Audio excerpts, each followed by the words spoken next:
खेती बारी बट जाई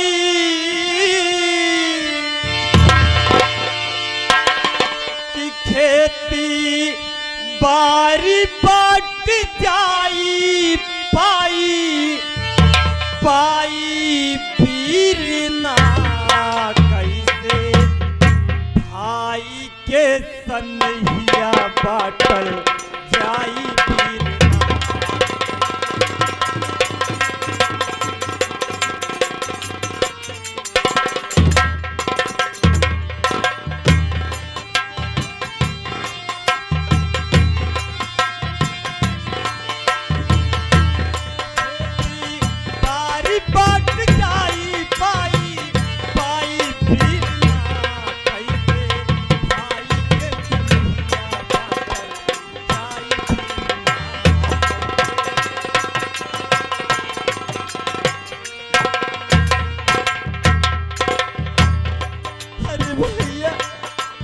फिर भैया आज हमारा अब घर द्वार सब बांट दे जाता, लेकिन भैया एक दिन हमारे नाल लड़कियां हुई है तो यही कहिए कि पापा बड़की अम्मा के हिया बड़ के पापा के हिया अच्छा अच्छा खाना बनत बा, हम खाब तो अपने मुन्ना के कहाँ से ले आओ भैया।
क्या बात है बहू, क्या सोचा है बोलो। आप मुझे बहू नहीं बल्कि बेटी के समान मानते हैं, तो मैंने गुस्से में आके ऐसा कह दिया कि घर का बंटवारा कर दो। घर का बंटवारा मत करिए भैया, गांव में जिसको भी पता होगा कि चंदर की वजह से घर में बंटवारा हो गया तो ये बर्दाश्त नहीं कर पाऊंगी भैया। हाथ जोड़ के आपसे यही विनती है कि हम साथ में मिलके रहेंगे। बस इसकी गलती की सजा यही है भैया कि आप इसे घर से निकाल दीजिए और जाते समय जो कुछ भी इसने पहन रखा है सब कुछ उतरवा लीजिए, तभी इसे अपनी गलती का एहसास होगा, वरना इसे एहसास नहीं होगा। घर का बंटवारा मत करिए भैया। वाह बहू वाह, आज तूने साबित कर दिया ना, आज तूने साबित कर दिया। मैंने दूध तो भले नहीं पियाई, लेकिन अपने बेटे से ज्यादा बढ़ के इन्हें मानती हूँ। लेकिन आज तूने साबित कर दिया बहू। क्या साबित कर दिया बहू? क्या रे, क्या सुसुक्का मार रही रे? ये मासूम में बचा लेंगे सजीवन? बोला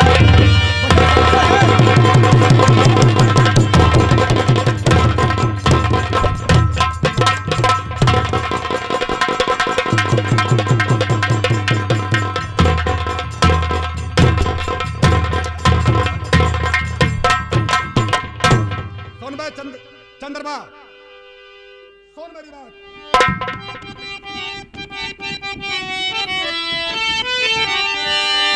अबे जा निकल घर से मेरे भलाई तेरी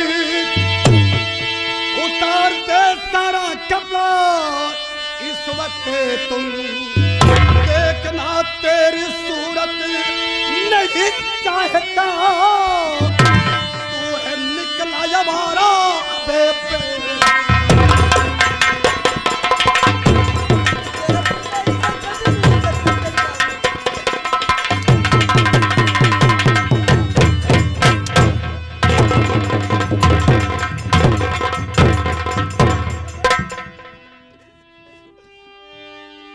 चंद्रमा तेरी भलाई में है कि मेरा कपड़ा उतार दे और निकल जाए इस घर से।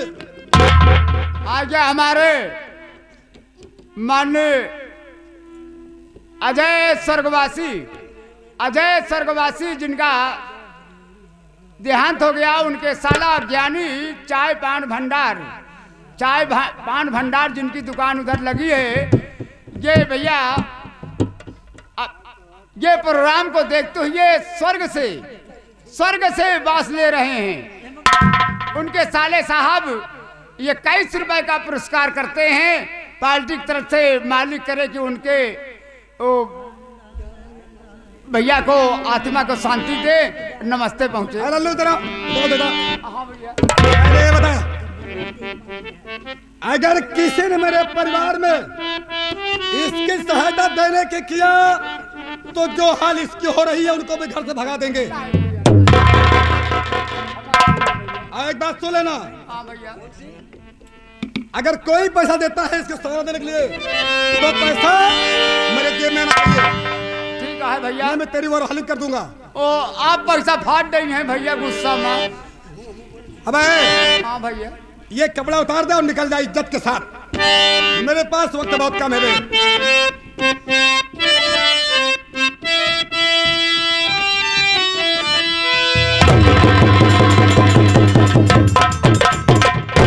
जा रहा हूँ ये भैया,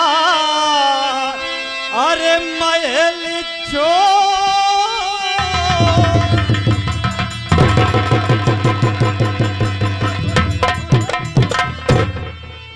जा रहा हूँ ये भैया, अरे महल छोड़ कर लौट कर के मैं आऊँ दोबारा नहीं। इस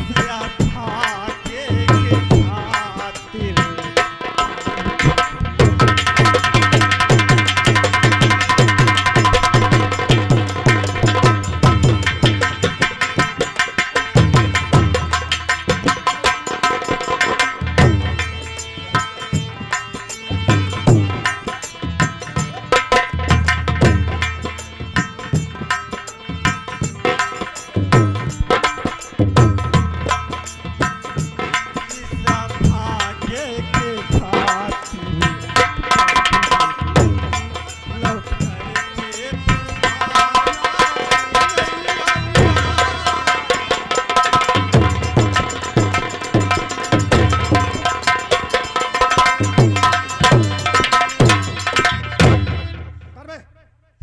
भैया, अरे भैया, अगर आज आप मुझे घर से बेघर कर रहे तो इसे मिलने के लिए आप एक दिन बहुत पछताएंगे।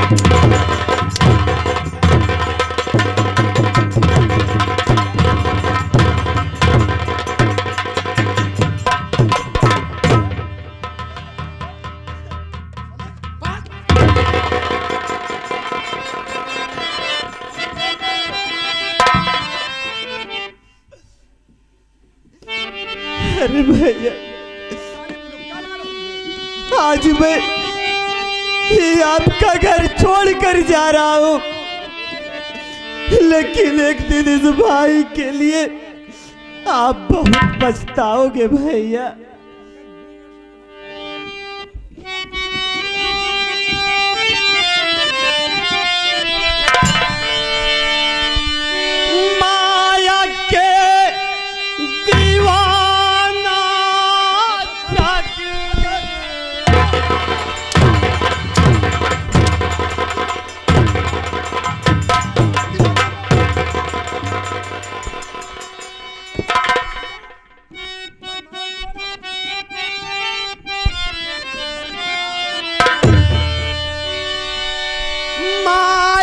के दीवाना जग अरे भाई अब भइल घाती अरे छूटल जाला बिरना हमरे अरे छूटल जा भैया हमरे अरे बाबुल जी के थाती छूटल जा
मुन्ना।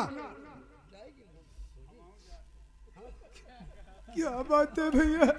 बहू को लेवा कर चलिए कमरे में, आराम करिए। मैं और तुम्हारी भाभी आ रहा हूँ, चलिए। ठीक है भैया। बहू चंपा जाइए। चलो कमरे में चलते हैं। चलिए। क्या बताओ सत्या, आज हमारे जिगर का टुकड़ा मुझसे दूर हो गया। मैं मुन्ना को भूला नहीं पाऊंगा। जाओ सुनो।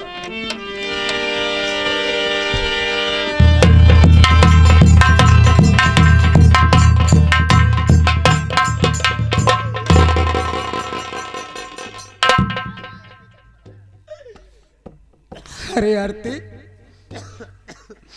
आरती मैं तेरे दर्द को समझ रहा हूं प्रिय, कि जैसे बच्चे को तूने इतना प्यार से पाला था, आज वो टुकड़ा तेरे सामने चला गया प्रिय। मैं सब जानता हूँ प्यारे कि मेरा चंदन निर्दोष है, लेकिन एक दिन मैं ऐसा न करता तो ये दुनिया मुझे ताना मारती कि अरे सागर तेरा चंदन गलत था और तूने चंदन को बढ़ा के रखा है। नहीं प्रिय, ऐसा अपने दिल में कभी नहीं सोचना प्यारी, कभी नहीं सोचना। स्वामी, मेरा मुन्ना ऐसा गलत काम कभी नहीं करेगा स्वामी, कभी नहीं करेगा।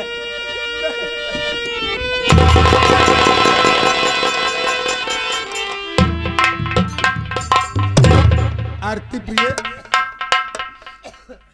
अरे प्रिय कर दीपावली का त्योहार है। लल्लू भैया, नेता, तुम दोनों भाई कहाँ जाते हो? भैया क्या करे भैया, अरे का सेवा करे बरे रहे। ठीक है, लेकिन दोनों भाई अपनी भाभी और दीपक मुन्ने की देखभाल करना। अच्छी बात है भैया, क्योंकि कल दीपावली का त्योहार है। सही करो भैया। आरती, क्या बात है स्वामी? मेरे मुन्ने को देखभाल अच्छी तरीके से करना, क्योंकि मेरी दाहिनी नेत्र फड़क रही है प्रिय। मैं जा रहा हूँ, कल दीपावली के दिन है, वर्करों को तनख्वाह भी देना है। परिवार लक्ष्मी ठीक से रखना।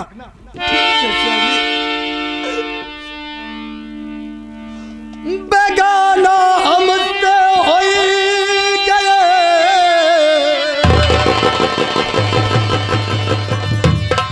बेगाना हमसे होई गए, बेगाना हमसे होई गए, घर ही के भाई हो, बेगाना हम।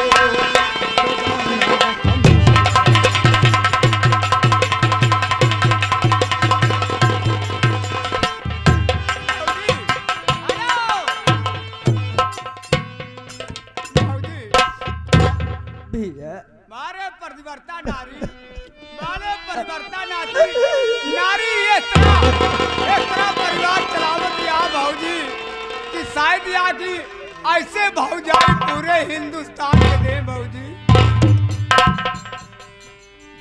तोहार परिवार बहुत सुखी रही, तोहरे अगर सब लाश सब चली है तो बहुत कुछ सुखी रही है भौजाई। चिंता ना करे, चिंता ना करे भौजी। भैया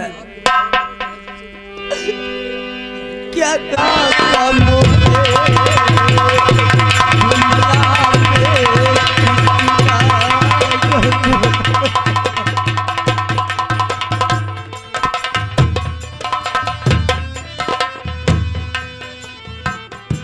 दुनिया में कितना गम है, मेरा गम कितना कम है। दुनिया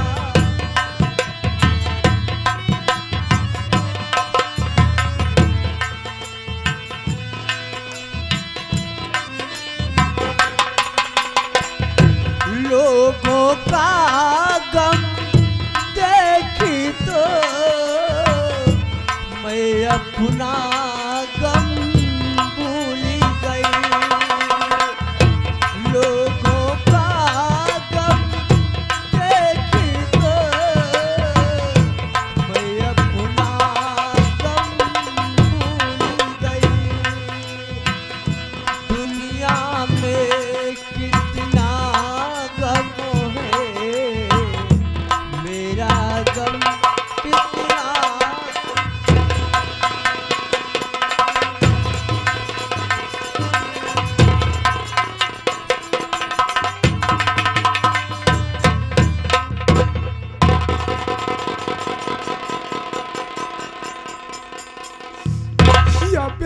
बात बा।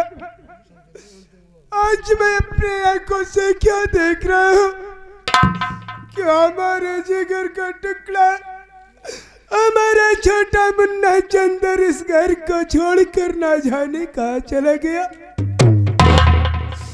साथियों, आप लोगों को मालूम होगा कि जिस शराब को ना छूने की कसम मैं अपने भाभी माँ के चरणों की सौगंध दिखाई थी, आज ये शराब को हाथ में उठाया और मुंह से लगाया। इसकी सिर्फ यही एक वजह है।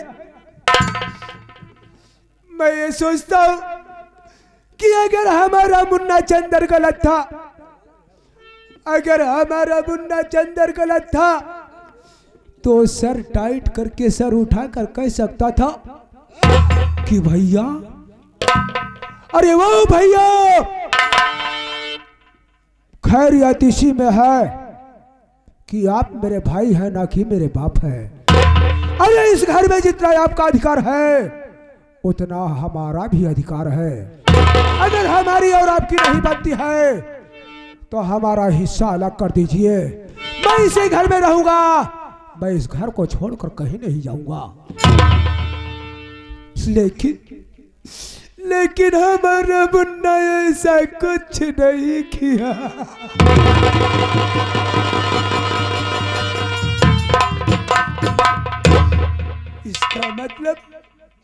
इसका मतलब कि सारी गलती हमारी बीबी चंपा की है।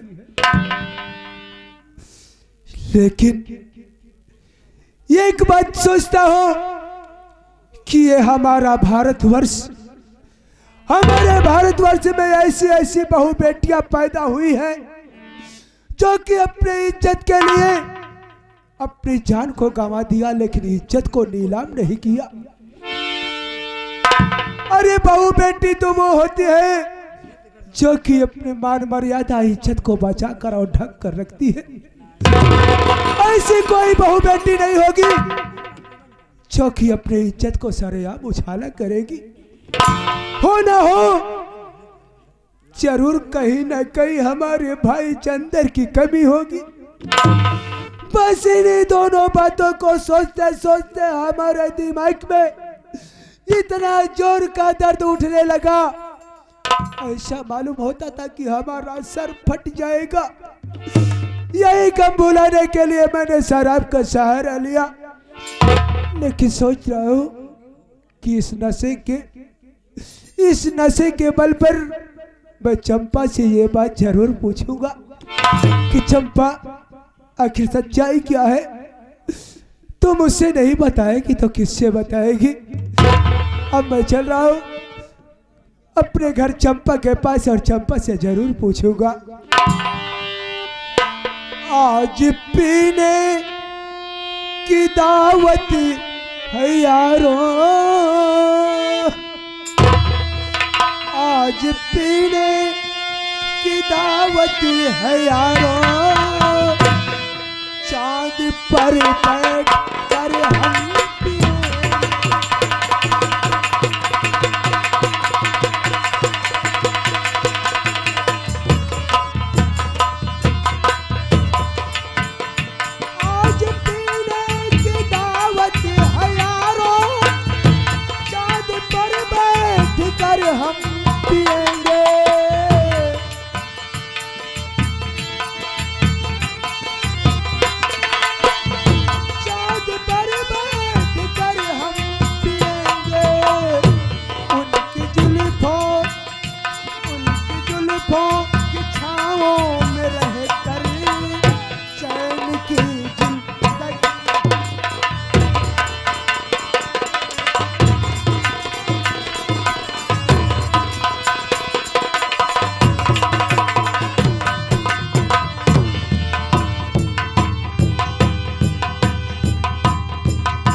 ये हमारा दाया है रे।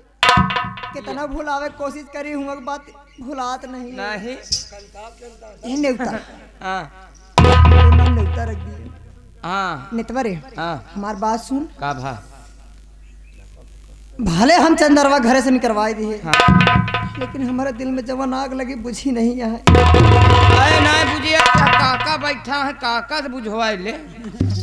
इनके दांत ओ थैया ही ना, मुंह में दांत ना, पेट में हाथ नहीं, करी क्या ये? अरे कहाँ गए चबरू डोले हैं और का हो। हाँ अजमा के देखा देख ले हवा बुढ़वा लड़ी ले। हाँ बुढ़वा जिन समझा चाह पी दे तो कुल पानी उतर ले कहाँ पे, कुल पानी उतार ले। हाँ 4 दांत जौन बचा हो वो पाल ले। क्योंकि पुराना जिन समझा। समझ गया कि मिर्चा के तना उथा झुराई जाती ताई नहीं जा। ए हमार बात सुन रे क्या कि अब देख सुबेर हो गया, कहाँ है सूरज भगवान, जल्दी नहीं। अब हम देख नया ड्रामा फैलाओ या घरे में। का अब अपने स्वामी जी के अपने बस में करब। अपने बस में और का रे कैसे मतलब मतलब ई घरे के ऐसी तैसी कराओ, बेकर विनाश चालू।